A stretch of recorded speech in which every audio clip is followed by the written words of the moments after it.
महापुरुषों के व्यक्तित्व तो एक दिन में तैयार नहीं होते। उनको गढ़ने के लिए वे कष्ट कठिनाइयों के दौर से गुजरते हैं और हर महापुरुष का जीवन कहीं न कहीं किसी न किसी रूप में अपनी माँ की शिक्षाओं से प्रेरित रहता है। इस संसार से पार जाने का, इस संसार से पार पाने का, अपने भविष्य को उज्जवल और उत्तम बनाने का सर्वाधिक महत्वपूर्ण क्षण हमारा वर्तमान होता है। संसार को असार कहना, निस्सार कहना जीवन दृष्टि का दोष है। यदि जगत असार है तो परमात्मा में फिर सार कैसे हो सकता है। अगर गीत विक्षिप्त है तो गायक भी पागल रहा होगा। यदि नृत्य नहीं तो केवल उछल कूद है तो फिर नर्तक न होकर कोई रोगी रहा होगा। लेकिन ये सत्य नहीं है। सत्य तो यह है कि संसार का सार हमारा वर्तमान समय है और जो इस जीवन का सार भी है, जिसने इस वर्तमान संसार को, वर्तमान समय को अपनी भविष्य की इच्छा पूर्ति का माध्यम समझ लिया, वे भ्रांति में भटकते नहीं हैं। और जो संसार को ऐसे ही आसार समझते हैं, वो उनका भविष्य भटकाव या भटकन में भूला घूमता है। संसार तो परमात्मा के साथ सेतु बनाने की व्यवस्था है। इन्हीं फूलों की संग, इन्हीं रंगों के संग तो उसके भुवन की यात्रा करनी है। इन्हीं प्रकृति के पंखों पर सवार होकर जो उस वर्तमान समय की खोज में निकलता है, ये जीवन भी उसका है, ये जगत भी उसका है। जो संसार के हर कण में उसका अनुभव करता है, वही संसार का सार जान पाता है। ईश्वर ने हमें दो महत्वपूर्ण अनुदान दिए हैं, एक समय और दूसरी क्षमता। किंतु हमारे पास सीमित समय व क्षमता है। इसी समयावधि में हमें अपने निर्धारित कर्तव्यों के पालन के साथ साथ जीवन के परम उद्देश्य की प्राप्ति भी करनी है।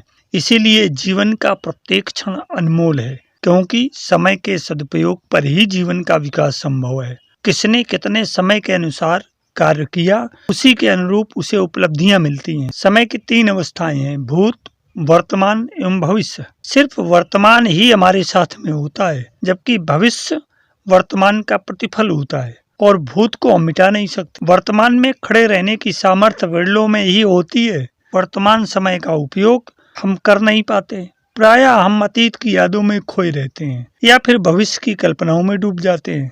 यदि वर्तमान का उपयोग करते भी हैं तो वह भी आधे अधूरे मन से करते हैं, जिसका परिणाम यह होता है कि महत्वपूर्ण वर्तमान क्षण हमसे छूट जाता है। वर्तमान समय की उपेक्षा करके कोई भी इंसान प्रगति नहीं कर सकता, क्योंकि हमसे जो कुछ कर सकना संभव है वह सिर्फ वर्तमान ही है। हमारे पास सीमित समय अवधि है, अर्थात गिने हुए क्षण हैं। एक क्षण ज्यादा किसी को नहीं मिलेगा। ऐसा तो हो सकता है कि हमारी गिनती में कोई भूल चूक हो, किंतु समय से कभी भूल नहीं हो सकती। हम चाहे वर्तमान समय का उपयोग करें या न करें, प्रत्येक क्षण हमारे हाथों से रेत के समान छूट रहा है और एक दिन हमारी मुट्ठी खाली हो जाएगी। तब हमें काल के चक्र से कोई नहीं बचा सकता। इसलिए हमें सचेत होकर अपने वर्तमान समय का अधिकतम सदुपयोग करना चाहिए। जो व्यक्ति अपने अतीत के बारे में ज्यादा चेतन होते हैं, अर्थात अपने अतीत में ही खोए रहते हैं, वे प्रायः मनोरोगी हो जाते हैं, क्योंकि मनोरोग अतीत की ग्रंथियों का ही परिणाम होता है। और जो अपने भविष्य की कल्पनाओं में डूबे रहते हैं, वे शेख चिल्ली व पलायनवादी हो जाते हैं। वे भी अपना महत्वपूर्ण समय शेख चिल्ली की तरह कोरी कल्पनाओं में नष्ट कर देते हैं। हम प्रायः भूत व भविष्य के झूले में झूलते रहते हैं, पर जो करना है वह नहीं करते और वर्तमान समय की अवहेलना करते हैं। वर्तमान समय की उपेक्षा ही दुर्भाग्य का कारण है। इस संसार में कोई भी व्यक्ति वर्तमान समय की उपेक्षा कर कभी सुखी, शांत व उन्नत नहीं हो पाया है। वर्तमान समय का जो सदुपयोग करता है, वह अपने जीवन में कोई भी उपलब्धि पा लेता है। हमारे जीवन का परम उद्देश्य ईश्वर प्राप्ति है। अतीत और भविष्य की सोच व कल्पनाएं ही मनुष्य और ईश्वर के बीच में पर्दा है। सारा मायाजाल अतीत व भविष्य से आता है। वर्तमान समय का सदुपयोग ही वह मार्ग है जिसके द्वारा हम ईश्वर को प्राप्त कर सकते हैं। वर्तमान में टिकने पर ही विकास संभव है। महात्मा बुद्ध ने कहा था, जिस दिन से मैं ठहर गया मैं बुद्ध हो गया। जो वर्तमान में जितना ज्यादा टिकेगा, वह संसार और आध्यात्म दोनों क्षेत्रों में उतना ही सफल होगा। जो कुछ करने की क्षमता है वह इसी पल में है। यदि हम अपने जीवन में कुछ करना चाहते हैं तो वर्तमान क्षण को व्यर्थ न जाने दें। जीवन कितने ही तरह से खोता है, पर सच तो यह है कि हमें होश ही नहीं। हम अपनी यादों, सपनों व इच्छाओं के पीछे दौड़ते रहते हैं और जाने अनजाने हम वर्तमान समय की उपेक्षा करते हैं। यदि जीवन को संभालना व संवारना है तो अभी से हमें वर्तमान के प्रति सचेत होना होगा। हमारा अतीत हमें जकड़े रहता है, हमें इससे बाहर आना होगा, क्योंकि अतीत की जकड़न ही मनोरोगों का कारण है। अतीत के परिष्कार से ही वर्तमान में टिकने की क्षमता आती है। वर्तमान में जीने वाला कभी अपराध नहीं कर सकता, क्योंकि वर्तमान में जीना ही होश में रहना है। प्रायः व्यक्ति अपनी कल्पनाओं के कारण ही भयभीत होते हैं, जबकि वास्तविकता वैसी नहीं होती है। अपने अतीत में रहने के कारण ही व्यक्ति अवसाद से ग्रस्त हो जाता है और जो भविष्य में डूबा रहता है वह दुश्चिंता का शिकार हो जाता है। वर्तमान में रहने वाला ही वास्तविक सुख, शांति व प्रसन्नता पाता है। आज तरह तरह के नशों की खोज की गई है, क्योंकि हम वर्तमान का सामना नहीं करना चाहते, वर्तमान का सामना करने से डरते हैं। वर्तमान हमारे सामने अपनी वास्तविकता को लाकर खड़ा कर देता है और हम अपनी वास्तविकता को स्वीकार नहीं करना चाहते। वर्तमान से पलायन का सबसे सुगम मार्ग है नशा, क्योंकि नशा हमें बेहोशी देता है। सारे नशों का आविष्कार वर्तमान से भागने के लिए ही हुआ है। पलायन की सुविधा देता है नशा, पर पलायन हमें मनोरोगी भी बनाता है, क्योंकि मनोरोगी परिस्थितियों से भाग लेता है।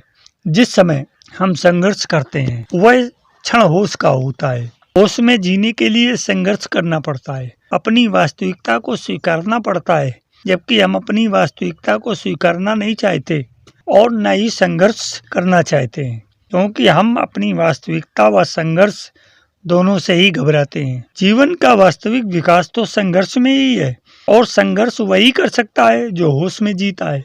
कई लोग अपनी पूर्व में हुई गलतियों के कारण उन्हीं के बारे में सोचते हुए मन ही मन पछताते रहते हैं या फिर किन्हीं कल्पनाओं में खोए रहते हैं, जबकि हमें सिर्फ वर्तमान के बारे में ही सोचना चाहिए, क्योंकि अतीत की गलतियों व भविष्य की व्यर्थ चिंताओं का निदान सिर्फ वर्तमान के सदुपयोग से है। वर्तमान का सदुपयोग वही कर सकता है जो होश में जीता है। यह तो सच है कि हम एक क्षण भी बिना कर्म किए नहीं रह सकते। क्रियाशील रहना हमारा स्वभाव है और क्रियाशीलता में ही हमारा विकास संभव है। यदि सचेत होकर कर्म किया जाए तो बहुत सारे अनावश्यक कार्यों व अपराध करने से बच सकते हैं। जिस दिन हम कुछ कार्य करते हैं तो उस दिन हमें बहुत अच्छा लगता है, एक विश्वास जागता है और भीतर से आत्मसंतोष भी अनुभव होता है। पर जब सारा दिन यूं ही कोरी कल्पनाओं और योजनाओं को बुनने में गुजार दिया जाता है तो खोखलापन व बेचैनी अनुभव होती है। इसलिए हमें सचेत होकर क्रियाशील रहना आवश्यक है, अन्यथा धीरे धीरे शरीर और मन दोनों ही बेकार हो जाएंगे। यह सच है कि कार्य करने में बाधाएं तो आएंगी और टूटेंगी भी, और निरंतर करते चले जाएं तो एक दिन उपलब्धियां भी मिलने लगेंगी। यदि हम गंभीरता से अपने जीवन का अवलोकन करें तो स्पष्ट होता है कि हम बातें तो बहुत अच्छी करते हैं, पर वास्तव में हमारी जीवन शैली वैसी नहीं होती। जबकि विकास के लिए यह आवश्यक है कि हमारी जीवन शैली भी हमारे उद्देश्य के अनुरूप हो। जो वर्तमान में ठहर जाता है, जिसने वर्तमान का सदुपयोग करना सीख लिया है, वह सभी आपदाओं से उबर जाता है। इसके लिए सबसे पहले आवश्यक है कि वर्तमान में जीना सीखें। दूसरा, अपना लक्ष्य स्पष्ट करें, अर्थात यह स्पष्ट करें कि क्या करना है। हम लोग प्रायः उधार की जिंदगी जीते हैं, क्योंकि हम दूसरों के जैसा होना चाहते हैं या बनना चाहते हैं, जिसमें सब लोगों को मान सम्मान मिले, हम वही बनने चल पड़ते हैं। ये हमारी सबसे बड़ी भूल है।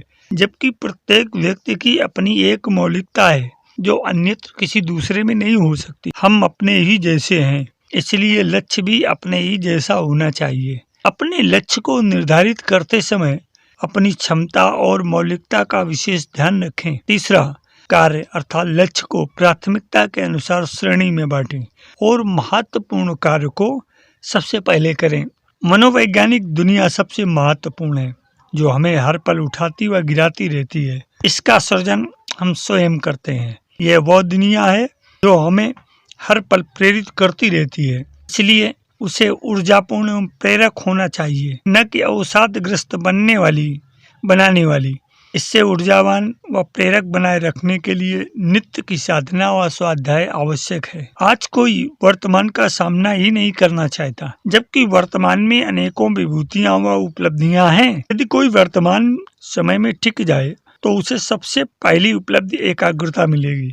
अतीत व भविष्य ही हमें भटकाता है। भटकाने वाली सारी विषय वस्तु अतीत व भविष्य से आती है। वर्तमान में टिकते ही हमें स्वाभाविक रूप से एकाग्रता आ जाती है। इसकी दूसरी उपलब्धि है कुशलता। जब व्यक्ति किसी कार्य को एकाग्रता पूर्वक करता है तो वह बहुत जल्द ही उस विषय में कुशल हो जाता है। तीसरी उपलब्धि है सृजनता। एकाग्रता से ही मौलिकता का विकास होता है। और चौथी उपलब्धि है अंतःज्ञान। जब व्यक्ति किसी कार्य के प्रति एकाग्र होता है तो उस एकाग्रता के फलस्वरूप अंतः ज्ञान होने लगता है। स्वतः ही उसके सामने सारे भेद उजागर होने लगते हैं। कभी कभी एकाग्रता के कारण चेतना एक स्तर से दूसरे स्तर में चली जाती है, जहाँ व्यक्ति को अलौकिक अनुभूतियां होने लगती हैं। ये सब वर्तमान में जीने का ही सुपरिणाम है।